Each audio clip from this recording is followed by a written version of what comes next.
영손과 기도.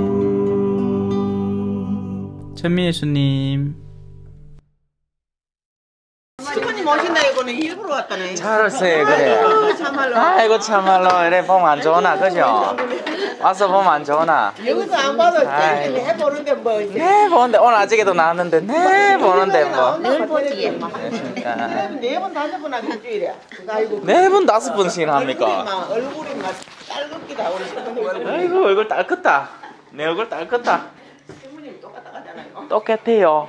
뭐 다를까? 이제 포항 사람 되시면 돼 이제. 자꾸 보낸다 딴 데로 그래. 응? 그만 좀 놔두지를.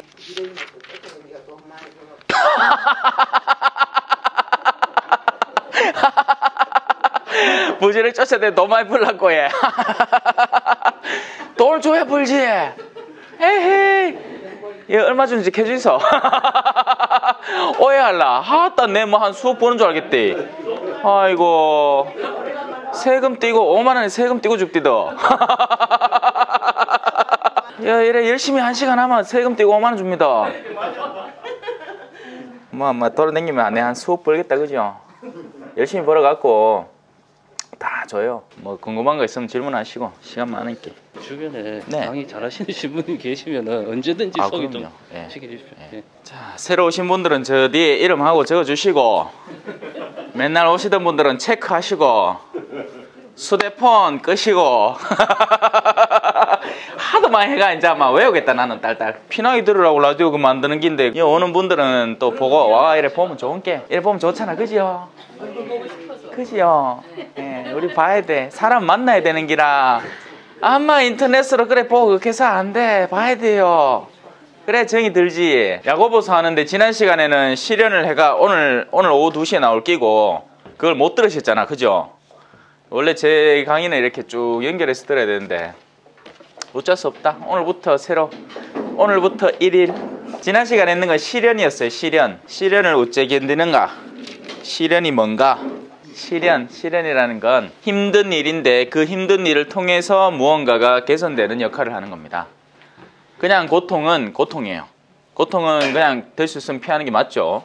원래 인간의 구조가 그렇게 돼 있어요. 고통 누가 바늘로 쿡 찌르면 그거 가만히 있습니까? 따가 이거 하고 앉아있습니까? 아니잖아요. 쿡 찌르면 팍 피하잖아. 그건 당연한 거예요. 인간 본성상 그건 당연한 건데 어떤 종류의 건 실현이라는 거죠.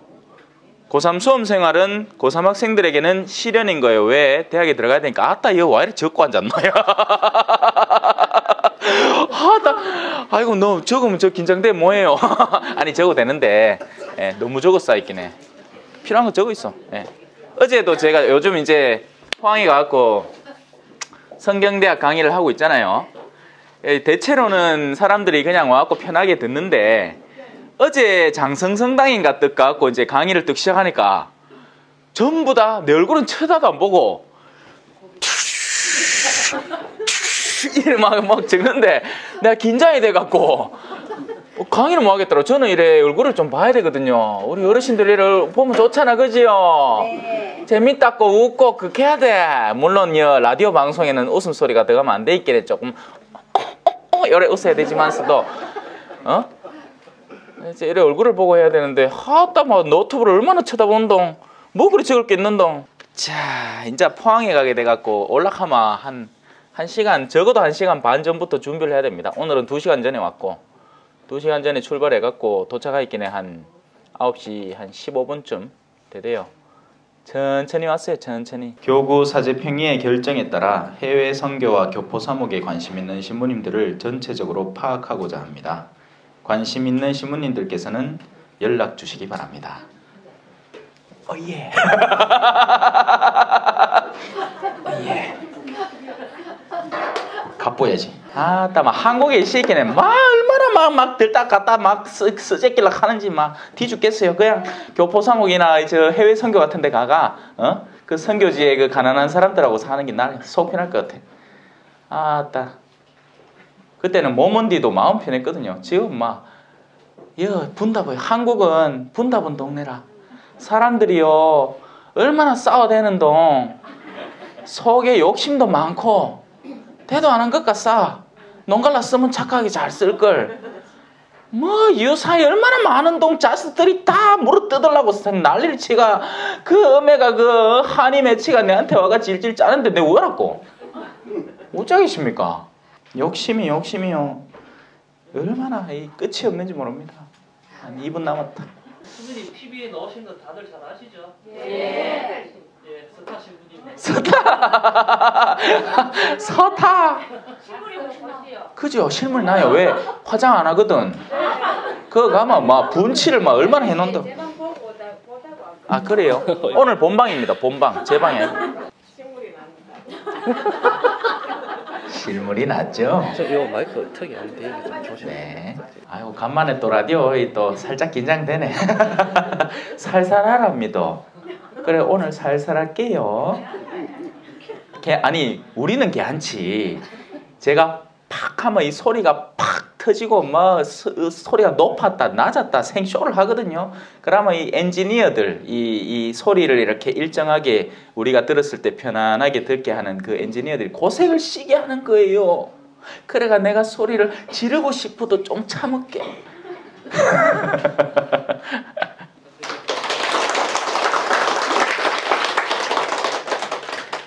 찬미 예수님. 네, 반갑습니다. 시작기도 마치고 시작하도록 하겠습니다.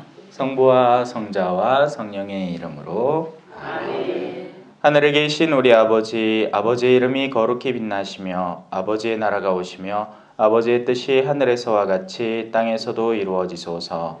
오늘 저희에게 일용할 양식을 주시고 저희에게 잘못한 일을 저희가 용서하오니 저희 죄를 용서하시고 저희를 유혹에 빠지지 않게 하시고 악에서 구하소서. 아멘. 성부와 성자와 성령의 이름으로 아멘. 찬미 예수님. 반갑습니다. 지난 시간에는 제가 스튜디오에서 녹음을 한다고 여러분들하고 뵐 수가 없었죠. 하지만 오늘 이렇게 또 여러분들하고 다시 만나 뵙게 되니까 너무 좋은 것 같아요. 카메라만 쳐다보고 하면 재미가 없어. 여러분들의 얼굴을 직접 보고 하면 더 저는 신이 납니다. 네. 사실 제가 하는 강의는 여러분들에게 하는 거예요. 여기 오신 분들에게. 제 앞에 단 한 사람이라도 있더라도 바로 그 사람에게 강의가 진행이 되는 겁니다. 사람이 있어야 돼요. 예. 사람이 없으면 공연한 제 개인적인 사상으로 이렇게 막 나아가기가 쉽습니다. 근데 사람이 있으면 적어도 그들의 표정이 보이잖아요. 얼굴이 보이고. 그래서 여러분들과 호흡하면서 하는 강의가 되는 겁니다. 자, 봅시다. 지금 야고보서를 진도를 나가고 있고요. 지난 시간에 1장 시련에 대한 주제로 마쳤습니다. 그리고 이번 주는 실천이라는 주제가 다가오게 됩니다. 자, 그러면 다 같이 실천에 대해서 한번 배워볼까요? 사실 이 실천, 그러니까 야고보서가 1장은 무슨 장 해갖고 주제가 딱 떨어지는 건 아니에요. 이 야고보 사도가 이 신자들에게 자신이 이제 지향하는 편지, 뜻이 담긴 편지를 보내면서 참 다채로운 주제를 다루고 있습니다. 그런 가운데 주로 1장 안에는 이런 것들을 살펴보면 좋겠다라는 이야기지, 그 안에는 참으로 풍부하고 아주 다양한 내용들이 이 다방면으로 섞여 있습니다. 그래서 이렇다, 1장은 이렇다, 2장은 이렇다. 사실 이 장수 자체가 나뉜 것 자체가 야고보서가 보자 편지 적읍시다 하고는 1장 시련 하고 적고 이런 게 아니에요. 그냥 편지는 쭉 적은 겁니다. 그걸 후대의 사람들이 좀 읽기 편하고 찾기 편하게 나누다 보니 구텐베르그가 인쇄술을 발명하면서 뭘 장제를 붙이려고 시도를 하다 보니 요즘에서 나누면 되겠다 하고 나눈 것 뿐인 거예요. 자, 그렇게 나누어진 내용들인 겁니다. 사실 그 1장에도부터 벌써 실천이 다루어지고 있어요. 말씀을 듣고는 분명히 실천을 해야 한다라는 이야기를 한번 벌써 이야기를 했었습니다. 그리고는 이제 2장으로 돌입해 들어갑니다. 제목이 이렇게 적혀 있어요. 차별 대우라고 합니다. 당연히 신앙을 실천하는 데 있어서 어떤 종류의 그러니까 실천과 전혀 상관없는 우리의 믿음과 전혀 상관없는 모습들이 교회 안에서 이런 식으로 이루어진다는 것을 야고보 사도가 차근차근 이야기를 하는 겁니다. 그리고 현대교회에도 전혀 예외가 아니에요. 이 복음의 내용들, 이 서간의 내용들, 이 성경의 모든 내용들은 당연히 구시대의 역사 안에서 쓰여집니다. 그래서 그때 당시에는 스마트폰이 뭔지, 카메라가 뭔지, 아니 심지어는 이 형광등이 뭔지 몰라요. 당연하겠죠. 왜냐하면 그런 기술들은 후대에 개발된 거잖아요. 불과 제가 볼리비아에 처음 갔을 때만 해도 이 휴대폰이 중에 이 유명한 상표 휴대폰 제가 쓰는 게 없었어요. 사고 싶어도 없었어요. 그래서 알지를 못했습니다. 이런 종류의 휴대폰이 있다는 것을. 그건 나중에 발명되었고 개발되었고 그리고 나서 쓰게 된 거죠. 하지만 성경의 가치들은 전혀 변하지 않습니다. 왜냐하면 인간의 내적 상태를 다루고 있고 그것을 비춰주기 때문이죠. 그걸 다만 창세기에서는 그 일종의 여러 가지 이 문학적 형식을 바탕으로 유대인들이 흔히 가지고 있던 존재하던 세상의 창조적인 내용에 대한 것들로 바탕으로 하느님과 인간의 관계 그리고 인간의 범죄의 관계를 다룬 것이 바로 창세기의 내용인 거죠. 그래서 그 내면의 본질은 전혀 변하지 않아요. 껍데기는 얼마든지 바뀔 수 있어요. 예를 들어서 우리가 안에 있는 것을 소중히 여겨야 한다를 가지고 사과를 들고 그 씨앗을 바탕으로 설명할 수도 있고, 여러분들이 지금 쓰고 있는 볼펜을 들고 이 볼펜에서 제일 중요한 건 외적인 외향의 그런 화려함이 아니라 그 안에 든 심지 안에서 어떤 색깔이 나오고 얼마나 잘 쓰여지느냐, 이처럼 같은 주제를 가지고 아주 다채로운 비유를 들어서 여러분에게 설명할 수 있다는 이야기죠. 그래서 우리는 성경 안에서 그 중심 주제가 무엇인지, 그 성경이 우리에게 무엇을 던져주는지를 잘 껴안을 줄 알아야 한다는 것입니다. 그러지 않으면 곧잘 그 외적 껍데기 하나에 사로잡히게 돼요. 사실 수많은 사람들이요, 성경을 자기 자리에서 봅니다. 자기 자리에서. 무슨 말이냐면 성경이 우리에게 던져주는 건 우리가 정말 다른 이웃들을, 하느님을 사랑하고 이웃들을 사랑하라는 중심 주제라면 그 각자의 사람들은 자기가 처한 입지에서 보는 거예요. 무슨 말이냐? 저는 사제잖아요. 여러분들이 사제의 삶을 체험할 이유가 전혀 없어요. 그죠? 뭐 어쩌다가 신부님 곁에서 술자리 같이 하다가 이렇게 한번 신학교 얘기 한두 번 들을 수는 있겠죠. 하지만 그걸 살 이유는 전혀 없는 겁니다. 그렇기 때문에 그건 제 고유한 영역인 거예요. 제가 성경을 읽으면 제 고유한 영역에서 읽게 되는 거죠. 저는 결혼을 안 했어요.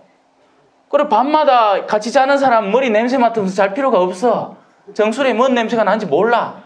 상대 배우자가 들어올 때 어떤 모양새로 들어오고 자기 전에 양말을 벗어놓은데 그걸 까디 집어놓은지 정상적으로 벗어놓은지 몰라. 근데 그렇다 하대. 그게 막 성질 나가. 아이고 이놈의 남정네는 벤소 쓰고 나면 좀 그걸 다시 내놔 놓지. 아이고 막 오줌 한번 싸고 나면 온천지에 소변이 묻어갖고 더러워 죽겠다. 이렇게 쌓고 앉았더라. 사제의 장점은 그거죠. 그 숱한 이야기들을 다 간접 체험할 수 있다는 거예요. 그리고 웬만한 남정네가 그죠? 그 숱한 자매님들을 만나서 그런 얘기를 들을 일은 없는 거예요. 형제님은 그냥 내 마누라가 최고인 거지. 최고인지 아닌지는 몰라도 얌전하시게 저 형제님들을 하도 갱상도는 더 점잖해. 그죠? 그랬기에 마누라가 암만 속을 끌고도 표현을 못한 기로. 그러다 보이기에 또 일찍 가. 속에 천불 나가. 자, 다시 돌아옵시다. 성경의 중심 주제, 성경이 우리에게 전하는 이야기를 우리는 그 중심 주제를 통해서 올바로 받아들일 줄 알아야 됩니다.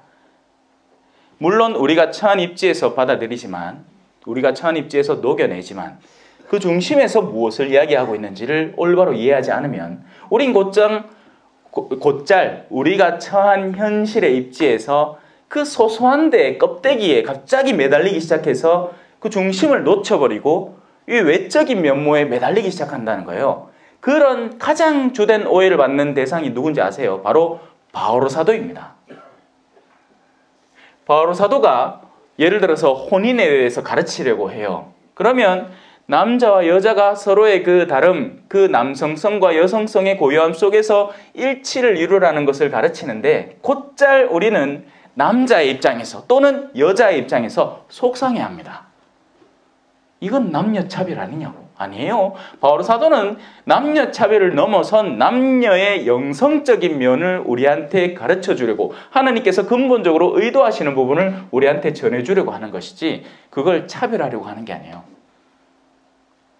자, 이제 다시 이 야고보 사도가 우리에게 가르쳐주는 차별 대우라는 주제로 돌아와 봅시다. 나의 형제 여러분, 영광스러우신 우리 주 예수 그리스도를 믿으면서 사람을 차별해서는 안 됩니다.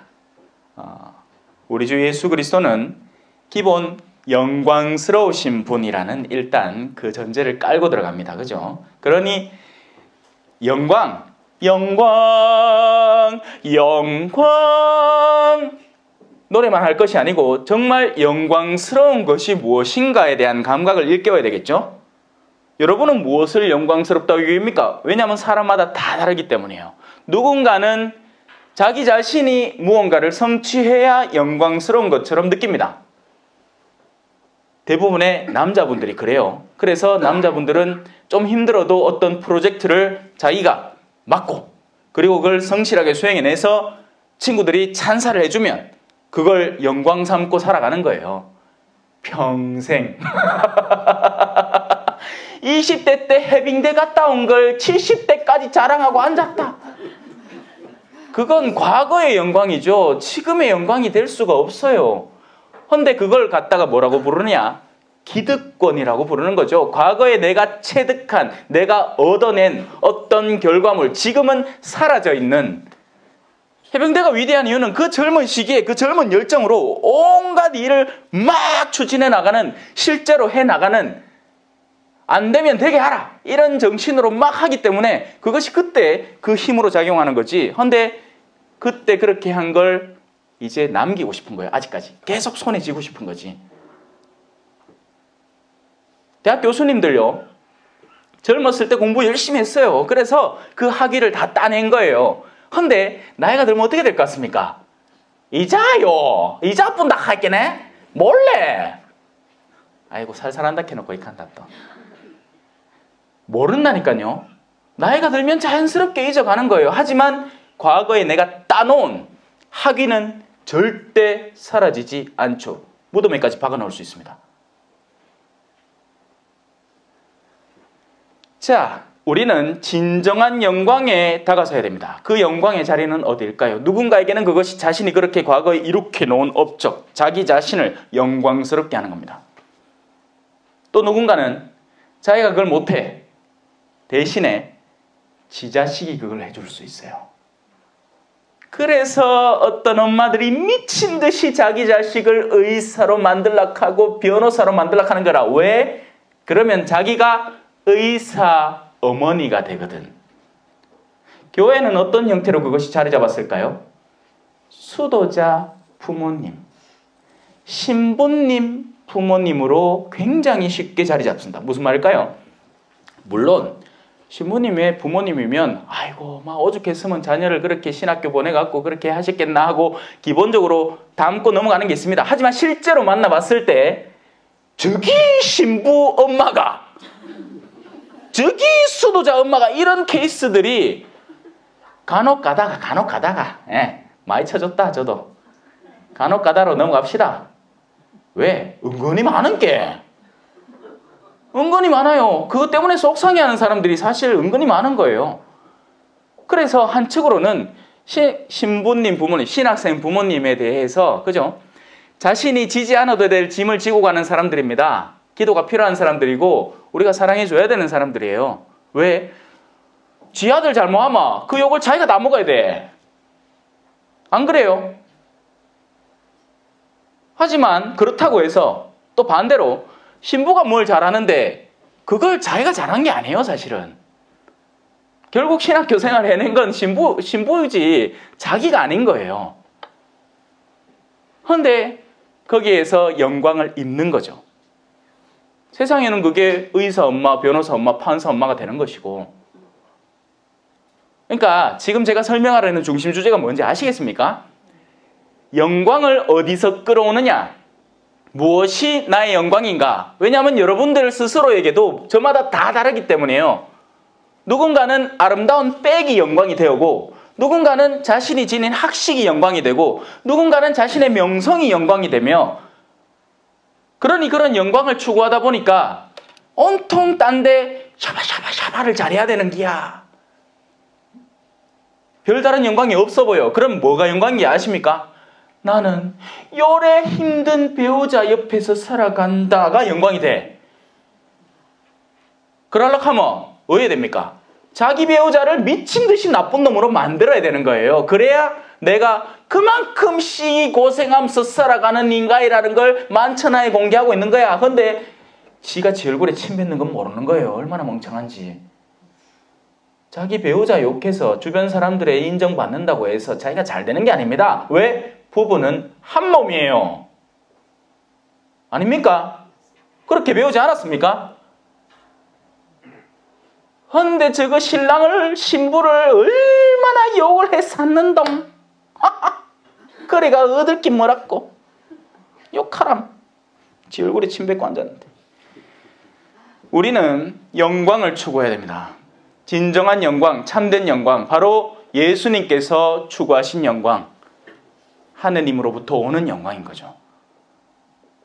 숨은 속내를 바라보시는, 하느님은 숨은 일도 보시기 때문에 우리가 아무리 겉꾸민 영광을 추구한다고 해도 하느님은 우리의 속에 든 것을 통해서 우리에게 영광을 부어주십니다.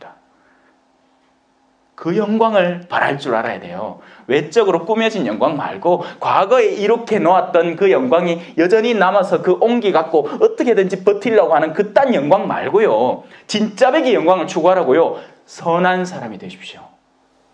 사랑할 줄 아는 사람이 되시라고요. 그러면 거기에서부터 하느님으로부터 영광이 쏟아지기 시작합니다. 가장 나의 힘은 가장 낮은 곳에서 드러난다. 바로 그 영광이 여러분 몫이 되는 거예요. 지금 암만 얼굴을 이쁘게 꾸미가 그래 캐사 봐야 소용없습니다. 한때, 다 한때인 거예요. 인간의 영화는 들풀과 같아서 마르고 지나가면 어느샌가 거기 돌아오다 보면 없어지는 거. 그런 거예요. 클레오파트라가 이뻤다 카지요. 지금 무덤에서 한번 꺼내야 봅시다. 아, 이러돼 있을걸? 양귀비가 이뻤대. 아이고 얼마나 이쁘시고 무덤 뒤 파바띠만 미라가 내가 해야 했다. 그 미모 어디 있습니까? 지금의 누군가가 누리고 있겠죠. TV 화면에 열심히 자기 얼굴 드러내면서. 다 한때인 겁니다. 그런 건 영광이 아니에요, 여러분. 우리가 아무리 똑똑한들, 아무리 학식이 있든 하느님의 진정한 영광에 비하면 우리는 그야말로 개미 뒷다리 노란 트레기 때에 박테리아도 안 되는 거예요. 그 말이 작다는 거지. 자, 이 카다 오늘 2장 다 반이나 가겠나 모르겠다. 자, 나의 형제 여러분, 영광스러운 우리 주 예수 그리스도, 우리 주 예수 그리스도의 영광은 어디로부터 온다? 당신 아버지 하느님으로부터 오는 것입니다. 그리고 우리도 그분을 닮아서 그분의 길을 따라서 나는 길이요 진리요 생명이니 하셨으니 우리도 그 길을 따라가면 그분이 받으신 영광을 우리도 나눠 받겠죠. 엉뚱한 영광 찾지 말고. 자, 그 예수 그리스도를 믿으면서 믿는 거예요. 왜? 아직은 안 보여. 안 보이기 때문에 믿어야 하는 겁니다. 보면 믿을 필요가 없잖아요. 보면 그냥 그거 있네요.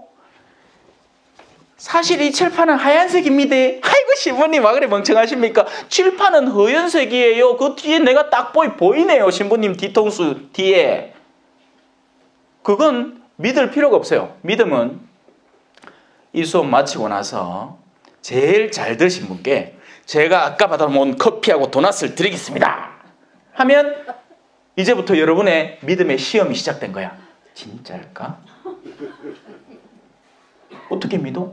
신부님 욕심이 많아갖고 지 혼자 다 먹을 수 있잖아. 또 딴 사람은 아니야 신부님 벌써 배가 뽕냥하게 나와가지고 통통한 거 보이긴 해. 제가 안 먹고 누구 줄 수도 있을 것 같아. 자, 무슨 말이죠? 믿음이 시작된다는 거예요. 누군가 저를 신뢰하고 믿으면 정말 그 믿음의 근거에 바탕에서 수업을 열심히 듣고 상급을 얻어내는 겁니다. 물론 저한테 선물한 걸 드리겠다는 얘기는 아니에요. 왜냐하면 저한테 선물해 주신 분에 대한 예의가 아니니까 제가 묵게요. 오야든 동. 걱정 마세요. 근데 누가 좋은지도 모르겠다. 자, 그래요. 그런 예수님을 신뢰하면서, 왜? 예수님은 당신의 십자가의 순환을 통해서 영광에 들어가신 분, 하느님의 뜻을 늘 받들면서 먼저 그 길을 걸어가신 분이에요. 그리고는 최종적으로 십자가를 통해서 부활이라는 데 들어가시게 된 거죠. 바로 하늘나라에 들어가시게 된 겁니다. 하느님의 상급을 가장 먼저 받은 첫 만물이 되신 거죠. 근데 우리는 그분을 믿는다 하잖아요. 믿는다는 것은 그냥 입으로만 믿는다고 외쳐대는 게 아닙니다. 우리 맨날 외쳐대요. 언제? 사도신경 바칠 때. 전능하신 천주 성부 천지의 창조주를 저는 이거 잘하시네. 나 모를 줄 알았네. 왜? 사는 행태를 보이기에 전능하신 하느님을 안 믿어요. 누가 믿습니까? 돈 믿지. 보람상조 뭐 이런 거 믿고. 죄송합니다. 잘라주세요. 하느님을 안 믿어요. 누가 믿습니까? 전부 다 세상에서 나를 뭔가 보장해 준다는 그 요소는 철두철미하게 믿어요. 그러다가 뒤통수 시계도 맞잖아요. 어젠가 뉴스 보였겠네. 금리를 일주일마다 3%씩 준대. 아이고, 사기당한 사람이 얼마나 많던동. 왜? 자기들이 다 돈 욕심이 있었기 때문에요. 하느님을 믿지 않고 만몬을 믿은 거예요. 내가 이 정도의 금리를 매주 받아서 내 돈을 불려놓을 상이면 나중에 그것이 나의 노후를 보장해 주겠구나 하고 믿었던 거죠. 어르신들 얼마나 많이 당했겠습니까? 디디야 얘가, 그죠? 그래, 믿어붙는 기라. 믿지 말아야 할 걸. 자, 예수 그리스도를 믿는다는 것은요, 단순히 그냥 입으로만 믿겠다, 믿습니다. 외적 예식을 통해서 머리에 죄를 받는다고 그렇게 자동적으로 모든 게 이루어지는 게 아닙니다. 믿는 것은 사는 거예요. 살아내어야 자신의 믿음을 증명해내는 겁니다. 그런 가운데 이렇게 얘기합니다. 사람을 차별해서는 안 됩니다. 왜? 차별하는 것은 예수 그리스도를 믿는 모양새가 아니기 때문이에요. 그래서 이걸 말을 바꾸면 예수 그리스도를 믿는 사람은 사람에 대한 차별이 없습니다, 여러분. 그걸 또한 믿으셔야 되는 거예요. 제가 지금 오늘 라디오에서 가르치지만 사실 매일매일 유튜브 강좌를 하고 온 동네를 돌아다니면서 가르치고 그에 대해서 예수 그리스도에 대해서 가르칩니다. 그런데도 저는 오해를 받아요. 어떤 오해를? 신부님은 여성을 차별하세요라는 오해를 받습니다. 정말 그럴까요? 아니면 본 모습을 회복하려는 것일까요?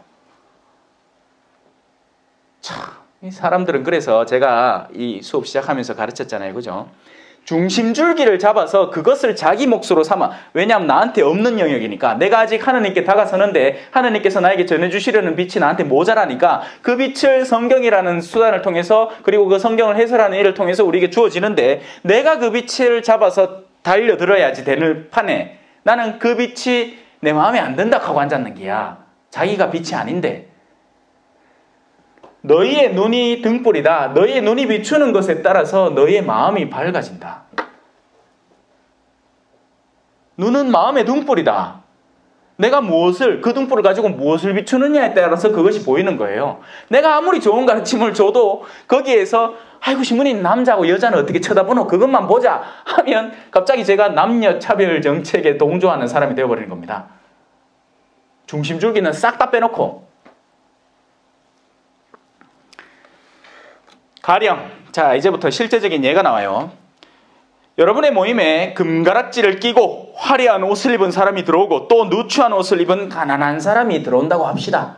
여러분이 화려한 옷을 걸친 사람을 쳐다보고서는 아이고 선생님은 여기 좋은 자리에 앉으십시오 하고, 가난한 사람에게는 아마 당신은 저짝 앉아 있어 이렇게 한다면, 아니면 내 발판 밑에 아이고 요 올라올 생각이나 하지 말고 밑에 내려가 있어 그래 한다면 여러분은 서로 차별하는 것이 아니겠습니까?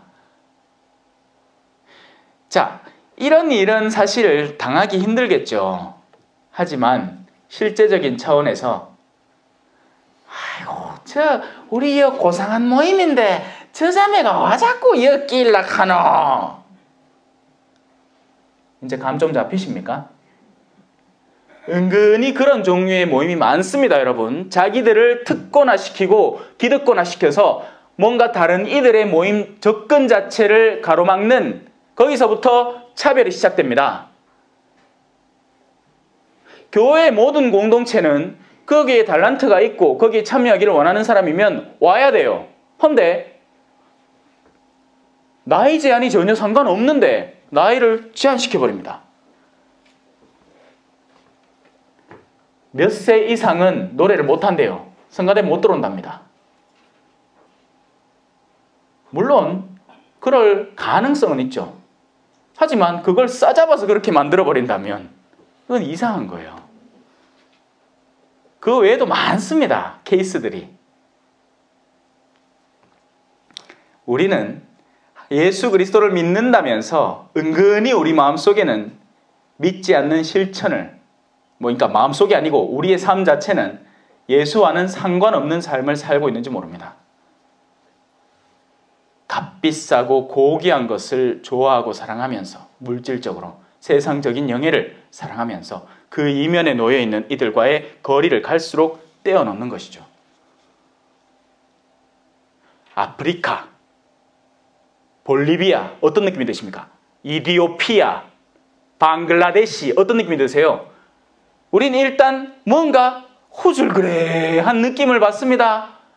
동남아, 그죠? 하지만 그건 우리가 그 사람들의 현실에 대해서 정말 너무나 무지하기 때문에 그렇습니다.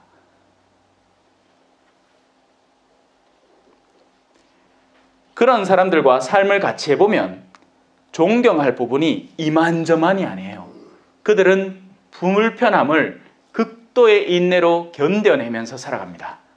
그런데 우리는 벌써 편해졌다고, 쪼매만 불편해도 얼마나 불평을 했었는지, 성지순례 그 값비싼 돈 내고 갔는데 뭐 하나 그 호텔방에 물병 하나 없었다고 그날 저녁에 미친듯이 화를 내가 온 동네를 까뒤집어 놓고, 아이고 얼마나 못됐는지.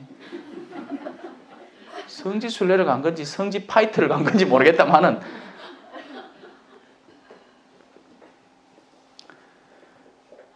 자, 우리는 예수 그리스도를 믿으면 갈수록 차별에서 해방되어야 됩니다. 그리고 역차별도 있어요. 무슨 말이냐면 자기 스스로를 너무 낮춰놓는 사람도 있습니다. 그러니까 상대를 낮추는 사람도 있지만 어떤 경우에는 자기 자신을 너무나 못한 사람으로 스스로 차별하는 거예요. 이건 역차별인 거죠. 아니에요. 여러분은 모두 소중한 하느님의 자녀고 당연히 하늘나라에 귀속될 수 있습니다. 근데 어떤 사람은 내 같은 기 되겠나? 내 같은 기 저런 본당 공동체에 참여해도 되겠나? 이거 완전히 자기를 자꾸 역차별시키는 거예요. 그 역시 일종의 차별입니다. 저들이 나와 다르다는 것을 자꾸 스스로 각인시켜버리는 거예요. 양자가 다 조심해야 되는 영역입니다. 한 측은 딴 사람을 자꾸 차별해서 문제가 되고 다른 측은 자기 스스로를 자꾸 차별시켜서 문제가 되는 거예요. 우린 모두 하나님의 자녀들이고 같은 사람들입니다. 잊지 마세요. 네. 자, 여러분은 그렇게 한다면 서로 차별하는 것이 아니겠습니까? 또 악한 생각을 가진 심판자가 된 것이 아니겠습니까? 심판자, 우리는 분별은 해야 됩니다. 맞죠? 분별을 해야지 이게 스프라이트인지 사이다인지 뭐 다 똑같은 건가? 이게 탄산음료인지 농약인지 구별을 해요. 그러면 농약은 안무마되고 사이다는 시원하게 한 잔 들이키면 됩니다. 분별을 해야죠. 하지만 심판을 하면 안 돼요. 심판이라는 건 이런 종류의 것입니다.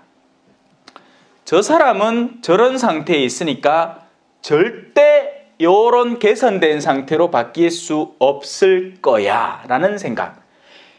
자, 이걸 더 현실적으로 들려드릴게요. 아이 자매님요, 그래도 또 한번 용서해주고 한번 아니요 신부님, 우리 남편은 절대 안 됩니다. 아이고 훌륭한 심판자 났다. 와, 아예 지금 지옥에 집어넣지 와. 에? 안 된다며. 안 될 거 말라 살리놓노. 그냥 하나님 되고 목숨줄 끊고 바로 지옥 그냥 보내지. 그거 안 되는 인간을 왜 살려놓습니까? 왜 살려놓겠어요? 하느님이 살려놓으신 거예요. 아직까지 하느님이 숨을 붙여놓은 겁니다. 그러면 하느님께 그 몫을 돌려드릴 필요가 있는 거죠. 그리고 그 하느님은 어떻게 이야기하고 계실까요? 야야, 내가 가에 목숨을 붙여놓은 건 아직도 너에게 희망을 걸고 있기 때문이란다. 그 남자와 지금 살고 있는 유일한 신앙인은 너뿐이고, 너야말로 그 남자에게 아름다움의 체험을 시켜줄 수 있고 그 남자의 마음을 돌이켜줄 수 있으니까 내가 너와 그 남자를 함께 엮고, 그리고 그 남자의 목숨을 아직까지 보존하고 있는 것이란다. 하지만 자기에겐 그게 안 들리지. 왜? 지가 제일 똑똑거든. 그러니까 하나님한테 속상한 일뿐이에요. 만다고 하느님은 나를 요래 살리나가, 만다고 하느님은 나를 요런 남자하고 갖다 붙이나가, 만다고 나를 계속 살리나. 심지어 자기 목숨까지. 하느님요, 그만 내 데리고 갔어.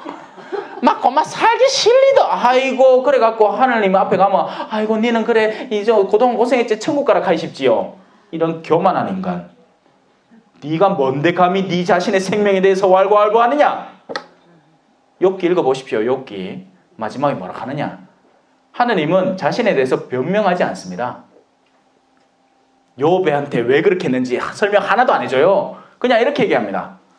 네 바다에 그 짐승 본 적 있나? 내가 하늘 조성할 때 그 조금이라도 조력한 적 있나? 내가 세상에 그 모든 질서를 이루어낼 때 네가 그 가운데 하나라도 나를 도와준 적이 있느냐? 지금 바닷속 가장 그 깊은 곳에 살고 있는 생물들이 어떻게 살아가는지, 무엇을 먹고 살아가는지, 하늘의 새들이 매일같이 어떻게 음식을 발견해내는지 너는 거기 신경 써본 적이 있느냐? 아니라는 거죠.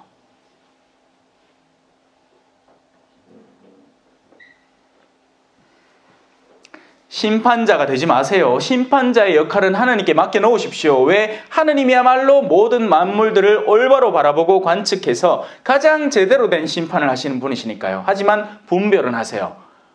좋은 게 좋은 건 알고 나쁜 게 나쁜 건 알아야지. 좋은 걸 취할 줄 알고 나쁜 걸 피할 줄 알죠. 분별하는 것과 심판하는 건 분명히 엄연히 다른 겁니다. 이거 제가 몇 번을 가르쳐 드린 거예요. 자, 이제 넘어갑시다. 나의 사랑하는 형제 여러분, 들으십시오.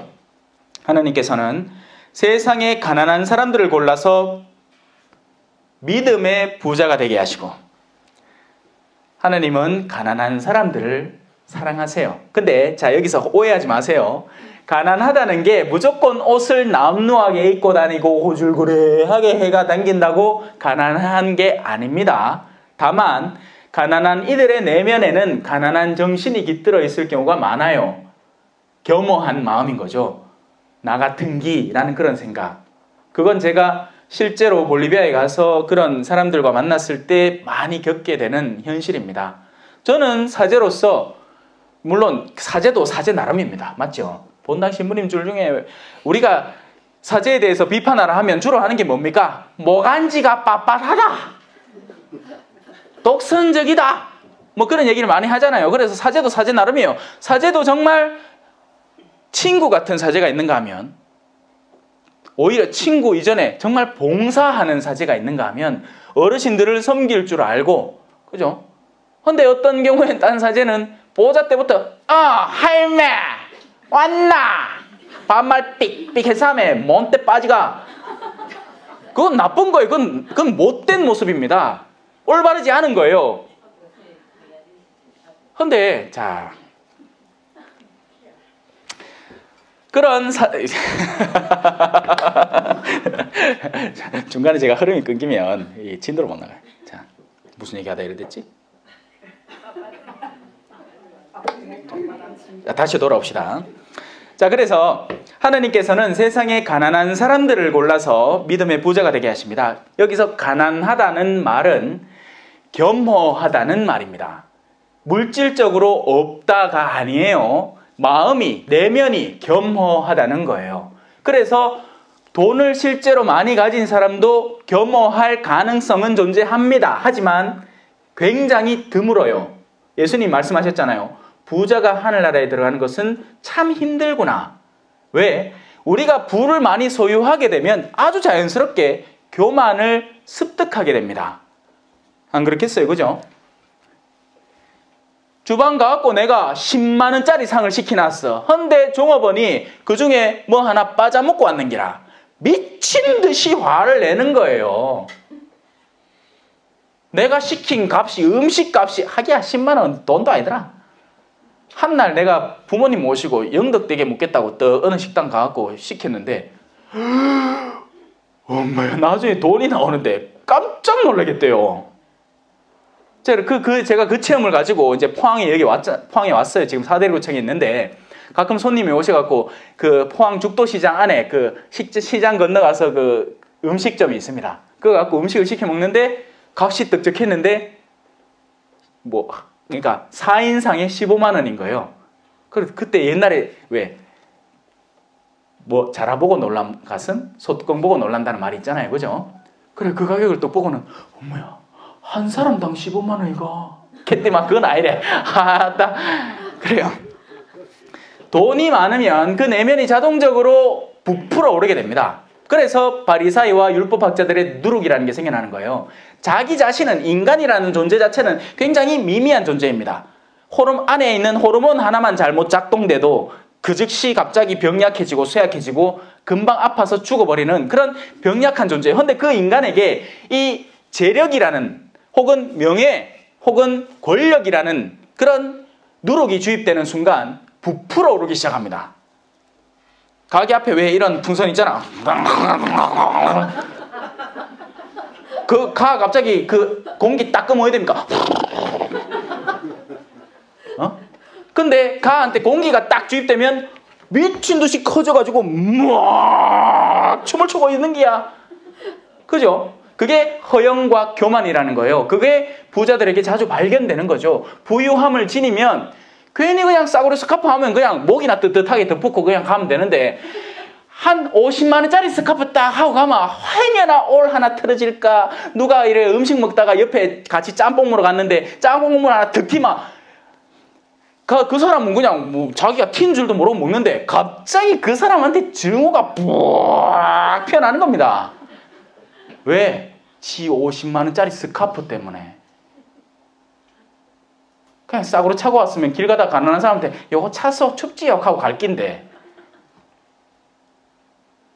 안 그래요? 자, 그래서 하느님은 세상의 가난한 사람들, 마음이 겸허한 사람들을 좋아하세요. 하느님은 마음이 겸허한 사람들. 왜? 하느님이 당신의 의지와 은총을 불어넣었을 때 그대로 작동하기 때문입니다. 장갑도 종류가 여러 가지잖아요. 왜 일꾼들이 목장갑을 씁니까? 자기가 하는 일에 가장 적합한 장갑이기 때문에 그래요. 안 카고 나서 무슨 사체, 무슨 똥, 가죽 장갑 두꺼부리한 거 막, 토끼털 달리고 막, 난리 북새통인 거, 알파카로 안에 짜여진 거 막 그런 거 줘봐. 그까 일하겠습니까? 겁나가. 뭐 하는 거예요? 하느님이 일하시기에는 목장갑이 딱인 거야. 나는 예수님이 제일 좋아요, 제일 좋아요 하는 그런 신앙인이 제일인 거예요. 그러니 그런 신앙인에게 당신의 영을 불어넣는 순간 그 사람은 하느님의 종이 되어서 가라 하면 가고 오라 하면 오는 사람이 되는 겁니다. 아니고 자기 생각이 뚜렷하고 자기 생각이 강한 사람은 하느님이 야야 니 용암에 불러 가면 언제 지금 내 생각에는 그래 하는 게 현명한 생각이 아닐 것 같네요 하느님. 그가 앉는 겁니다. 교만하게.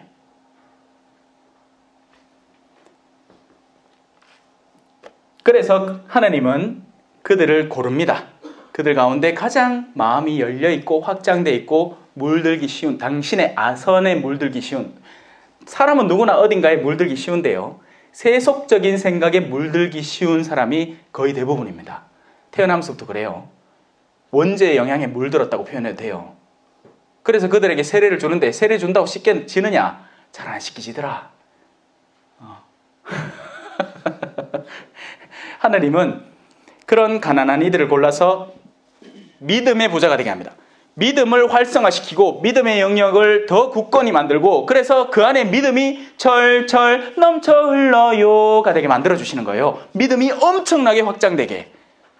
자, 그 말은 뭘까요? 지금 제가 아름답게 표현했잖아요. 누군가를 믿음의 부자로 만든다. 그 말은 그에게 제가 말한 앞서 1장의 내용들 시련을 주신다는 이야기입니다.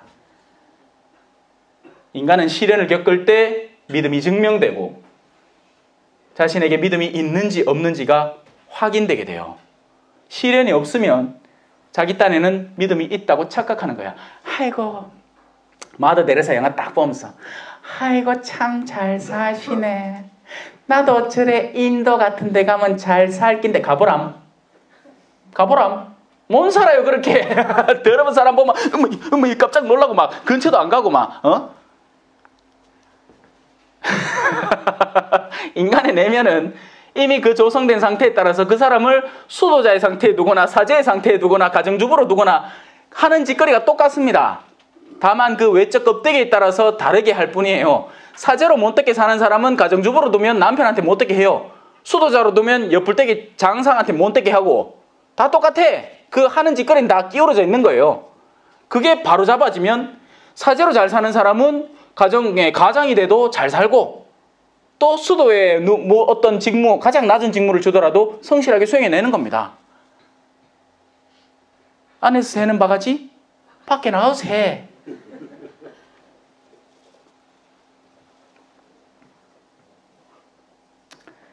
자, 그래서 하느님께서는 세상에 가난한 사람들을 골라서 믿음의 부자가 되게 하셨죠. 당신을 사랑하는 이들에게 약속하신 나라의 상속자가 되게 하지 않으셨습니까? 예, 상속자가 되게 하셨다는 겁니다. 믿음의 결과물은 하느님 나라의 상속이니까요. 우리가 뭘 믿습니까? 하느님을 믿죠. 그리고 그분은 아주 자연스럽게 당신 자녀들에게 가장 좋은 선물을 주겠다는 약속을 주시는 겁니다. 우린 그걸 믿는 거예요. 선하신 하느님을, 자비로우신 하느님을, 우리에게 선물을 주시려는 하느님을 믿는 겁니다. 딴 걸 믿는 게 아니에요. 이 지상에서의 뭘 믿는 게 아니라고요. 지상에서의 치유, 지상에서의 부의 성공, 이게 아닌 겁니다. 순교자들 보세요. 우리 지난 시간까지 이 특강 시리즈가 전체가 바로 우리 신앙 선조들의 삶이었잖아요. 그들이 뭘 얻었습니까? 죽음이라는 영광을 얻은 거예요. 신앙 안에서의 죽음. 그래서 순교자인 거죠. 그런데 우리는 여전히 신앙 안에서 세속적 야욕을 채우고 성공을 채우기를 기대하고 고대합니다. 적지 않은 경우에 그래요. 제가 사대리구의 성령 담당 신부가 됐거든요. 성령 운동에 참여하는 적지 않은 이들의 내면 안에도 그런 욕구가 많이 깃들어 있는 겁니다. 세속적인 뭔가 성취, 치유, 벌어들임, 이런 것들이요. 자, 그런데 여러분은 가난한 사람을 업신여겼습니다. 돈이 좀 없다고 해서, 냄새가 좀 난다고 해서, 우줄근하다고 해서, 아니면 우리가 갖고 있는 교양 수준에 못 미친다고 해서 곧잘 업신여깁니다. 심지어는 저도 가끔은 그런 업신여김을 당하는 걸 느낍니다. 말투가 사투를 하고 성경 학위가 없다고. 참 재밌지요. 나는 성경 전공을 안 했는데 맨날 돌아다니면서 성경을 가르치고 앉았다. 나는 윤리신학 전공했는데 그 윤리신학 논문 뭐 썼는지 아세요? 게임. 게임에 대한 윤리신학적 성찰을 썼습니다. 근데 게임은 아무데도 나한테 안 부르네. 게임 좀 가르쳐달라고. 요즘 뭐 젊은 엄마도 고민을 하면서요. 자식들이 게임을 얼마나 하는지 그죠? 예, 왠지 아세요? 게임 안에는 중독적인 요소가 어마어마하기 때문입니다. 넘어갑시다. 자, 그런데 여러분은 가난한 사람을 업신여겼습니다. 여러분을 억누르는 사람들이 바로 부자가 아닙니까? 우리는 그런 억누름에 시달리지 않아 왔나요? 지금 우리 미세먼지가 다 어디서 나온 것 같아요? 우린 맨날 딴 나라 탓하고 하는데, 물론 딴 나라 탓도 있죠. 근데 우리가 만들어낸 거 아닙니까? 집집마다 저마다 한 대씩 차를 굴림에, 그것도 사람 수마다 굴림에 만들어낸 거 아니에요? 왜? 대중교통은 천하니까, 성가시니까. 저는 그래서 가끔씩 대중교통을 이용해 봅니다. 네. 제가 성서성당에서 천미사가 있을 때 제가 성서성당 출신이거든요. 요번에 저 다음으로 두 번째 이제 그 신부가 났어요. 저 신부가 나왔고 가는데 버스를 한번 타봤어. 아니나 다를까 아따 막 사람들이 찡기드는데 막 처음에는 할랑하이 아이고 어디 앉을 데 없나 하다가 좀의 시간 지나니까 막 어르신들도 서가 이래 댕기는 게 딥디다. 하지만 그렇게 할 때 그들의 마음을 이해할 수 있게 되고 하다못해 성모당에서 나가는데 어느 어르신이 이래 이제 성모당에서 나가는 거 보면 혹시 어르신 어디 가십니까? 네 같이 한번 태워드릴게 하게 되는 거예요. 이해하게 되고 동정하게 되는 거죠. 그게 아니면 아이고 저런 천한 사람들 빨리 지나가야지 혹시나 내 부를까 지나가 보는 겁니다. 몬떼꾸로. 차별, 분리. 아버지 저들이 모두 하나가 되게 해주소서. 그런데 우리는 갈수록 나와 너희는 다르다는 차별을 활성화하고 실천하고 살아가는 거예요. 자, 이러다가 진짜 이거 진도 큰일 나겠다. 자, 여러분을 법정으로 끌고 가는 자들도 바로 그들 부자가 아닙니까? 여러분이 받드는 그 존귀한 이름을 모독하는 자들도 그들이 아닙니까? 사실 부자들은요 성당에 나오지만 믿지 않아요. 저주받을까봐 겁나서 나오지 그 대상을 사랑하고 그 대상으로 나아가기 위해서 오는 게 아닙니다. 그래서 저주를 피하는 방법은 미친 듯이 습득하고 활성화해요. 그러니까 주일 미사는 죽어도 안 빠지. 주일 미사만 빠지면 고해성사 보러 와. 헌데 자신이 실제 하느님을 사랑하는 길에서 그걸 엇나갔다고 해서 마음 아파하거나 그걸 성사 보진 않아요. 전날 저녁에 남편하고 미친 듯이 싸웠어. 헌데 내가 뭐 남편한테 손찌검을 했나? 뭐 아무것도 안 했는 거야. 그리고 주일 미사는 꼬박꼬박 지켰고 제수요일날 단식까지 했어. 나는 의인인 거죠. 재밌는 세상이죠. 예? 그걸 바로 위선이고 가식이라고 하는 겁니다. 그렇게 해놓고는 성사 안 봐. 성사 볼 게 없대. 자, 여러분이 참으로 성경에 따라 내 이웃을 너 자신처럼 사랑하여라 하고 하신 지고한 법을 이행하면 그것은 잘하는 일입니다. 그러나 사람을 차별하면 죄를 짓는 것으로 여러분은 율법에 따라 범법자로 선고를 받습니다. 누구든지 율법을 전부 지키다가 한 조목이라도 어기면 율법 전체를 어기는 것이 됩니다. 그래서 이 율법은 죄인들을 위해서 주어진 겁니다. 자신의 죄를 밝혀내고 그것을 피하도록 주어진 거예요. 하지만 우리는 믿음의 자녀들입니다. 죄는 벼랑 가까이에서 놀면서 벼랑에 안 떨어지도록 세워진 울타리가 율법이에요. 법이에요. 그런데 예수 그리스도께서 우리에게 지향하는 바는 울타리 근처에서 노는 게 아니고 아예 사랑으로 나오라는 겁니다. 그게 바로 사랑을 구체적으로 실천하는 생활인 겁니다. 하지만 우리는 사랑 실천은 싫고 저주받기도 싫으니까 울타리 근처에서 노는데 맨날 발 담갔다 뺐다 담갔다 뺐다 이렇게 하고 노는 게야. 오늘 술 좀 마시는데 오늘 좀 살짝 째리뽕 됐다가 그 다음엔 또 안 하고 뭐 이렇게 하고 앉았는 거예요. 늘 율법 근처에서 율법하고 노는 거예요. 그러다 보면 어떻게 되겠습니까? 늑대는 가만히 있지 않아요. 사탄은 가만히 있는 존재가 아니에요. 사탄은 아이고 떨어지는 먹이나 그냥 넙죽넙죽 받아들이는 존재가 아니라 창세기부터 인간을 유혹해왔습니다. 야야야 요것만 해봐. 아이고 대리 있잖아. 차 있어도 괜찮아. 한 잔만 먹어봐. 얼마나 그 들어가는 입에 달콤하겠노. 그래 한 잔 뭐마 한 잔이 두 잔 되고 두 잔이 네 잔 되고 네 잔이 여덟 잔 되고 여덟 잔이 한꽉 되고 결국 깨꼬박 하는 거예요. 그래가 집에 가면 마누라하고 싸우고 자식들은 울고 자기는 또 숙취에 시달리고 그 다음날 또 해장술 한다고 그죠? 아이고. 자, 누구든 간음해서는 안 된다고 이러신 분께서 또 살인해서는 안 된다고 하셨습니다. 그대가 비록 간음하지 않더라도 살인하면 율법을 어긴 범법자가 되는 것입니다. 여러분은 장차 자유의 법에 따라 자유의 법이라는 건 얼마나 사랑했느냐 생각과 말과 행위로 그리고 의무를 다하지 않은 무슨 의무? 사랑하지 않은 의무. 우린 사랑을 해야 되는 사람들이에요. 그게 자유의 법입니다. 사랑을 하면 사랑을 했다 우리 사랑을 하면 여러분은 갈수록 자유로워집니다.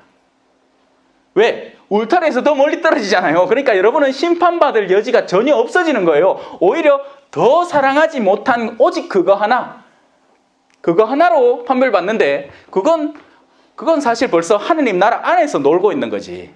거기에서 더 큰 고를 맞느냐, 더 적은 고를 맞느냐, 그것뿐이에요. 하지만 누구든지 하늘나라 안에 들어오면 모두 한 달란트를 받기 때문에, 한 데나리온을 받기 때문에 다 행복해. 사랑하기 시작하면.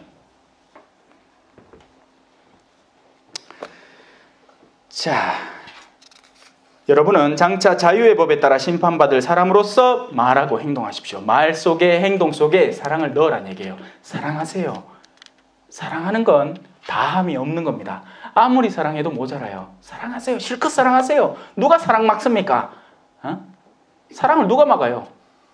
바울사도 어느 부분인가 여러분은 시기, 질투 이런 것들은 다 법에 저촉되는 거니까 하지 마세요. 하지만 온유, 자비, 친절 이런 것들을 막는 법은 없습니다. 하세요. 온유하세요. 친절하세요. 겸손하세요. 기도하세요. 누가 막습니까 그걸?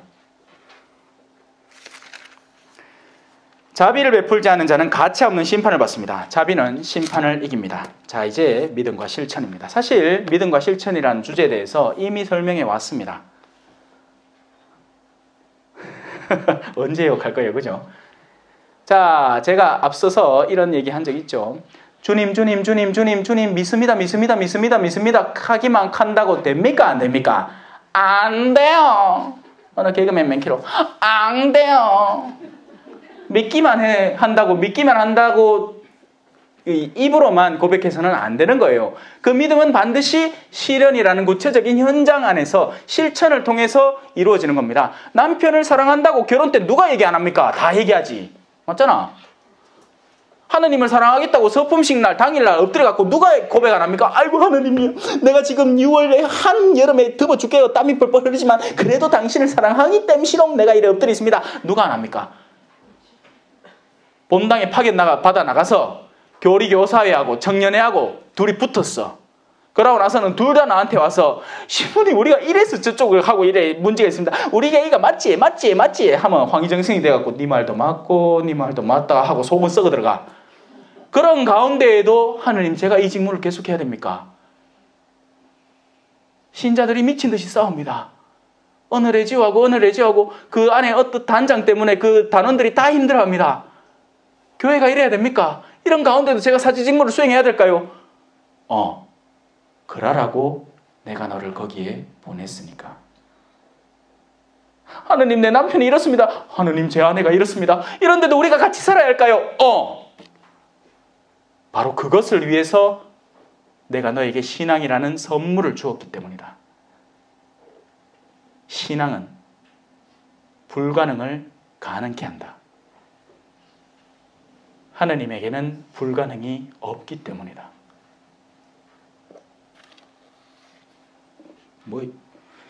지금 제가 하는 말은 성경 안에 다 있는 얘기입니다. 우리가 제대로만 들었다면 얼마든지 발견해낼 수 있는 이야기예요. 나의 형제 여러분, 누가 믿음이 있다고 말하면서 실천이 없으면 무슨 소용이 있겠습니까? 그러한 믿음이 그 사람을 구원할 수 있겠습니까? 동아줄 내려줄게. 별님이 달님이 뭐 있잖아, 그죠? 동아줄 내려줄게 해놓고는 썩은 거 주면 됩니까? 실제로 자기들이 타고 올 걸 줘야 되잖아요. 똑같은 거예요. 믿음이 있다고 말하는 것과 믿음을 실천해내는 것은 전혀 다른 두 가지 차원인 거죠. 어떤 형제나 자매가 헐벗고 그날 먹을 양식조차 없는데 여러분 가운데 누가 그들의 몸에 필요한 것은 주지 않으면서 평안히 가서 몸을 따뜻히 녹이고 배불리 먹으시오. 누가 뭐합니까? 누가 못해요? 그런 일은 누구나 하는 겁니다. 누구나. 그런 이성적으로만 자신이 성인이 된 사람들이 있어요. 맨날 성당 가가 성인전 읽고 뭐 성당 무슨 활동을 막 열심히 하는데 실천적으로 자신에게 다가오는 도전에 대해서는 도망가 버리는 사람들. 그들은 말로만 믿음을 고백하는 사람들이에요. 성당에 가서 뭐 하면 다 그에 대한 반응이 오거든요. 저만 해도 보이소. 여기 와갖고 뭐 이제 강의 시작한다 하니까 여러분이 박수를 얼마나 쳐줍니까? 그러면 저는 이미 받을 상을 다 받아버린 겁니다. 제가 진정상을 받을 곳은 돌아다니면서 하는 이 강의들이 아니에요, 여러분. 저는 오른손이 하는 일을 왼손이 모르게 하니까요. 저한테 직접 도움을 받은 사람은 생생히 산 증인이 되어버립니다. 그런 것들은 어디 뭐 내놓고 박수 받고 이럴 일이 아니죠. 조용히 이루어져야 되는 거예요. 근데 우리는 온 동네방네 돌아다니면서 나팔 봅니다. 그죠? 사실은 내가 이런 일도 했지 저런 일 하람. 여기서 상 다 받고 이제 하늘 나가라 아무것도 없이 긴 게. 자, 이와 마찬가지로 믿음의 실천이 없으면 그러한 믿음은 죽은 것입니다. 그러나 어떤 사람은 이렇게 말할 것입니다. 그대에게는 믿음이 있고 나에겐 실천이 있어. 나에게 실천 없는 그대의 믿음을 보여주시오. 왜? 그러니까 야고보 사도가 하는 이야기는요, 믿음과 실천은 두 다른 단어 같지만 동일 인물이라는 겁니다. 같은 존재의 두 가지 면모일 뿐이에요. 긴밀히 동전을, 그죠? 100원짜리 뒤에 적혀있고 앞에는 이순신 장군이 있어야 되잖아. 그죠? 그 가운데 한 면만 있는 동전은 없다는 겁니다. 그 두 개가 언제나 다른 모습을 비추지만 결국엔 같은 동전이고 같은 쓰임새를 가진다는 거죠. 나에게 실천 없는 그대의 믿음을 보여주십시오. 나는 실천으로 나의 믿음을 보여주겠습니다. 그러니까 앞서 말한 사람은 믿음과 실천을 구분시켜버리는 겁니다. 이 둘 다 위험해요. 믿음만 이야기하는 것도 이거 위험하고요. 믿음과 동떨어진 실천이 존재할 수 있을까요? 없을까요? 있습니다. 바로 세상 사람들이 하는 사회주의 운동들이 그런 것들이에요. 바로 믿음에서 동떨어져 있기 때문에 그들에게 남은 윤리의 기본은 뭘까요? 민주주의인 거예요. 여성 중에 80%가 낙태를 하자고 우긴다고 해서 정치인들은 낙태를 허용해버립니다. 오케이, 그러면 내 표가 들어오겠네. 하지만 그게 정말 옳은 일일까요?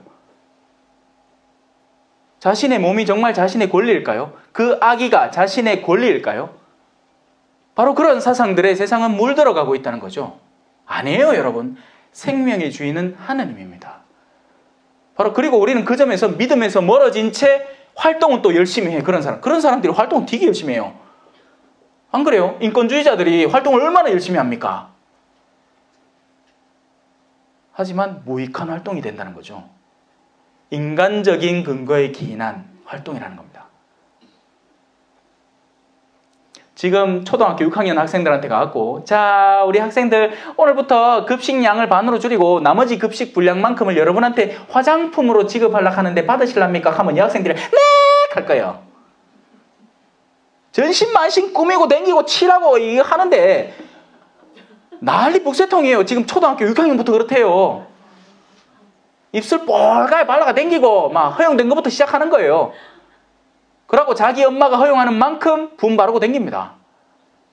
그거 아이고, 야, 그 뽀얀 살에 그거 바르면 피부 엉망된다 하지 마라 하면 그 말 듣고 안 할 수도 있고, 또 그거 안 해준다고 삐지 갖고 싸우고 난리 북새통이에요. 왜 이래 잘하는 거죠?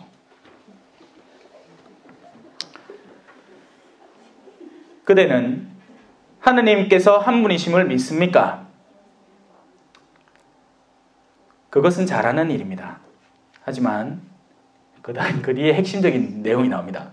마귀들도 그렇게 믿고 무서워 떱니다. 마귀들도 하느님이 한 분인 줄 알아요. 우리보다 더 잘 알아요. 그들은 영적인 존재이기 때문에 영적인 차원을 직면하고 있어요. 우리는 다행히 육적인 차원에 가리워져 있어서 영적인 차원을 볼 수 없기 때문에 지금 이 교실 안에 같이 살아갈 수 있는 겁니다. 왜? 만약에 우리가 우리 내면을 바라본다면 정말 속 시커먼 사람도 여기 앉아있을 수 있고 정말 찬란한 빛을 내는 사람도 앉아있을 수 있는데, 그것이 영적인 차원에서는 둘이가 같은 자리에 머무를 수가 없습니다. 그런데 우리가 육신을 담고 사는 동안에는 내 바로 옆에 가장 시커먼 사람이 있어도 가장 밝은 빛을 내는 사람과 한 자리에 앉아 있을 수 있다는 것이죠. 하느님이 그렇게 만들어놨으니까요. 아, 어리석은 사람이요. 실천 없는 믿음은 쓸모가 없다는 사실을 알고 싶습니까? 우리 조상 아브라함이 자기 아들 이삭을 제단에 바칠 때 실천으로 이렇게 된 거 아닙니까? 그냥 하느님께 바칠게요 하고는 그러고 나서 믿음의 어려움을 바로 얻었습니까? 아니라는 겁니다. 아들한테 지게를 지우고 자기를 태울 장작을 자기 아들한테 지우고 산을 올라가는 거예요. 터덜터덜. 그리고 나서는 그 아들의 가슴에 칼을 꽂기 시작할 때 바로 하느님이 천사를 보내서 가로막은 거죠. 자, 또 이야기하면요. 딱 하느님 그 몸 뗐네 극하고 앉았습니다. 아니에요. 여러분, 하느님에게 절대적인 신뢰를 두고 그 신뢰를 바탕으로 모든 사건들을 바라볼 줄 아는 믿음의 마음을 갖추셔야 돼요. 제가 앞서 얘기한 게 바로 그 위험인 겁니다. 우리가 저마다 있는 자리에서 우리의 개인적인 체험에서 그래서 아버지한테 시기 얻어맞고 자란 사람은 하느님 아버지 갈 때마다 막 치가 떨리는 기라. 왜 하느님 어머니 안 가냐고. 신한테 성별이 어디냐고 막 오게 되는 거예요. 물론 신한테 성별이 없는 거 누가 모릅니까? 하지만 아버지라는 명칭을 괜히 주는 게 아니에요. 아버지라는 명칭에 본래적인 의미가 존재하는 거죠. 그게 자신한테 와서 인간의 죄악 때문에 망쳐진 것뿐이에요. 남자와 여자는 고유하게 자신의 성을 갖추고 있습니다. 그런데 누군가에게는 어린 시절부터 당한 성학대와 성폭행의 피해 경험으로 인해서 남자가 싫어지게 된 것뿐이에요. 아니에요. 원래 남자와 여자는 서로 끌리게 돼 있어요. 저는 어르신들의 그 나긋나긋함, 여성스러움, 거기에 아주 편하게 젖어듭니다. 아직도 젊은 이성이 내 앞에서 하고 지나가면 누나 시선을 뺏기 이쁘거든. 그건 너무나 자연스러운 거예요. 그걸 가지고 뭐라 해서는 안 되는 거죠. 거기에 더러움을 담아서 음란한 마음으로 바라보면 그건 잘못된 거고 거기에다가 그걸 실제적으로 실천하려고 듣는 그 사람은 범죄자가 되는 거지. 원래 끌리는 거예요.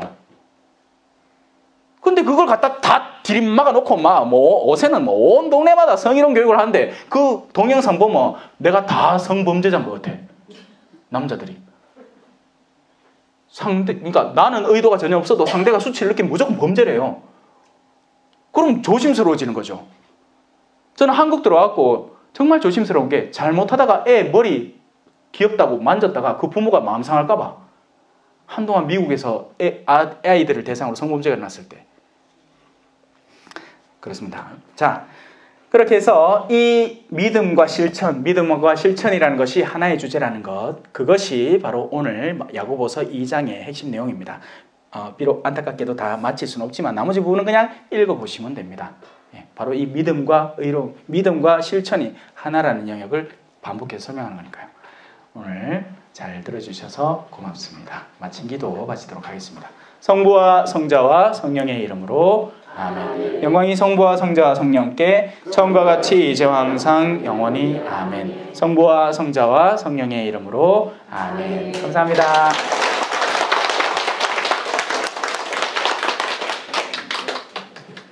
겸손과 기도